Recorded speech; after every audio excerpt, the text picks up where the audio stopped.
Cell phone పట్టుకుని ఇంటి గుమ్మం దగ్గర నిలబడి పదే పదే కుడివైపున ఉన్న రోడ్డు వైపు ఆతృతగా చూస్తూ ఉంటుంది.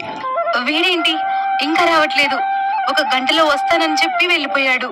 అలాంటిది 2-3 గంటలైనా ఇంకా రావడం లేదు. ఈ రిపోర్టర్ కిట్టిగాడి మీద పంచాయతీ పెట్టాల్సిందే. ఇప్పుడు వీడికి ఫోన్ చేయాలా వద్దా అంటూ అనామిక కంగారు పడుతూ ఉంటుంది. అప్పుడే అత్తగారు శారద అనామిక దగ్గరికి వస్తుంది. అనామిక, పావు గంట నుంచి చూస్తున్నాను. ఎక్కడే నిలబడి పదే పదే ఆ కుడి పక్కనున్న రోడ్డు వైపు చూస్తున్నావు. ఎవరున్నారు అక్కడ? నాకు చెప్పకుండా ఏం చేస్తున్నావు నువ్వు? అయ్యో అత్తయ్య, నేను మీకు చెప్పకుండా ఏం చేయడం లేదు. నేను ఏం చేసినా మన మంచి కోసమేగా చేస్తాను. కొంచెం ఓపిక పట్టండి అత్తయ్య. రిపోర్టర్ కృష్ణ వస్తే మనకు అసలు విషయం ఏంటో తెలిసిపోతుంది కదా. ఎవరి గురించే? ఆ రేవతి గురించి.